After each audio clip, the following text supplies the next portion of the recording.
నమస్తే guys, welcome to my channel అక్కయ్య and అన్నయ్య ఫుడ్స్. ఈరోజు మనం చేపల పులుసు ఈజీగా ఎలా చేసుకోవాలో చూద్దాం. దీనికోసం పాపడ్ రోస్ట్ చేసే ప్యాన్ మీద 3 ఆనియన్స్కి పైనాపిల్ నల్లగా అయ్యే వరకు రోస్ట్ చేసి పక్కన పెట్టండి. ఇది నల్లగా అయ్యే టైంలో మనం తీసుకున్న చేపలను పసుపు వేసి కడుక్కొని బాగా దాంట్లోకి ఉప్పు, కారం, అల్లం వెల్లిపాయ పేస్ట్ వేసి నానబెట్టి పక్కన పెట్టేయండి. మ్యారినేట్ చేసుకుందాం. తర్వాత 3 టొమాటోస్ని కూడా నల్లగా అయ్యే వరకు రోస్ట్ చేసి పెట్టండి. ఇది మరీ ఎక్కువ నల్లగా అవ్వద్దు, లేదంటే టొమాటోస్ పగిలి రసం వస్తుంది. ఇవి ఆనియన్స్ ఇంకా టొమాటోస్ చల్లారాక పైన పొట్టు తీసేసి రోట్లోకి చిన్న పీసెస్లా చేసుకొని మెత్తటి పేస్ట్ వచ్చేలాగా ఆనియన్స్ని చేసుకోండి.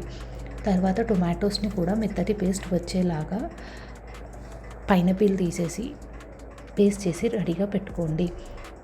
ఈ చేపల మసాలాకు కావాల్సిన మసాలా కోసం 3 ఇలాచీ, 2 లవంగా, 2 స్పూన్ ధనియాలు, 1/2 స్పూన్ మెంతులు, 1 స్పూన్ జీలకర్ర, 1/2 ఇంచ్ పట్ట డ్రై రోస్ట్ చేసుకొని అవి చల్లారాక దాన్ని కూడా రోట్లో వేసి మెత్తటి మసాలా పేస్ట్ లాగా చేసుకోవాలి. ఈ డిష్ స్పెషాలిటీ టేస్ట్ ఉండాలి అంటే అన్ని రోట్లోనే చేసుకుంటే ఇంకా బాగా వస్తుంది. ఇప్పుడు మనం కర్రీ కోసం ఒక పెద్ద వెడల్పాటి గిన్నెలో 4 to 5 స్పూన్ ఆయిల్ వేసి ఒక బే లీఫ్, 1/2 స్పూన్ సాజీరా వేసుకొని దాంట్లోకి ముందుగా రెడీ పెట్టుకున్న ఆనియన్ పేస్ట్ వేసి ఫ్రెష్ నూరి పెట్టుకున్న జింజర్ గార్లిక్ పేస్ట్ కూడా వేసి బాగా కలుపుతూ సిమ్లో పెట్టి అడుగంటని ఇవ్వకుండా కలర్ చేంజ్ అయ్యే వరకు అది బాగా కలుపుతూ ఉంచాలి. ఇప్పుడు దీంట్లోకి కొంచెం కలర్ చేంజ్ అయ్యాక 2 పచ్చిమిర్చీలు వేసి అది కూడా కొంచెం చేంజ్ అయ్యాక దీంట్లోకి ఒక రెవ్వ కరివేపాకు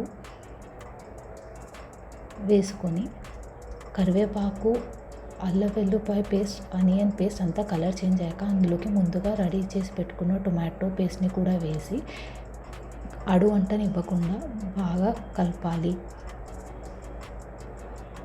ఇప్పుడు అందులోకి ఆయిల్ తేలాక 1 spoon turmeric powder, 3 to 4 tablespoon red chilli powder, ముందుగా రెడీ చేసి పెట్టుకున్న 3 spoons of masala, 2 spoon of salt వేసి బాగా కలుపుతూ ఉండాలి. ఈ మసాలా పేస్ట్ అంతా ఆ ఆనియన్ టొమాటోకి కలిసేటట్టు సిమ్లో పెట్టి కలుపుతూ ఉండండి.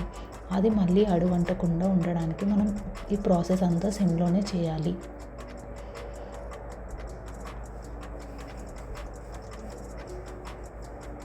ఇప్పుడు దీంట్లో కోసం ముందుగా మనం ఒక నిమ్మకాయ సైజ్ అంతా చింతపండు నానబెట్టుకొని దాన్ని రసం ఇందులోకి వేసేయాలి. అది మొత్తం కారం మసాలా అంతా దాన్ని పట్టుకునే టైంలో ఇది చింతపండు గుజ్జును కూడా దాంట్లోకి వేసి బాగా కలుపుతూ సిమ్లో ఉంచాలి. ఇప్పుడు దీంట్లోకి 3 గ్లాసెస్ ఆఫ్ వాటర్ వేసుకోవాలి.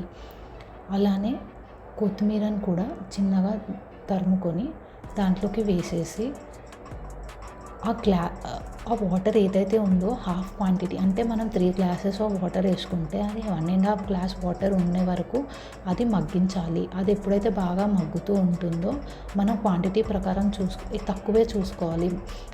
మరీ ఎక్కువ ఉంటే చేపలు వేసాక కూడా చేపలు వాటర్ వదులుతాయి కాబట్టి 1.5 గ్లాస్ అయ్యే వరకు పెట్టుకొని అందులో ముందుగా మ్యారినేట్ చేసుకున్న ఫిష్ పీసెస్ని అన్నిటినీ ఇందులోకి వేసి గరిట పెట్టకుండా కడాయిని ఇలా తిప్పుతూ ఉండాలి, లేదంటే ముక్క అనేది విరిగిపోతుంది.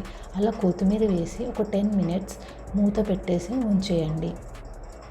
అదంతా బాగా ఫ్లేవర్ వచ్చేస్తుంది. 10 minutes తర్వాత స్టవ్ ఆఫ్ చేసుకొని వైట్ రైస్తో పేరప్ చేసుకొని తింటే ఎంతో టేస్టీగా ఉండే చేపల పులుసు రెడీ. అందరూ పక్కా ట్రై చేసి ఎలా వచ్చిందో కమెంట్స్లో మాకు తెలపండి. Thank you guys for watching.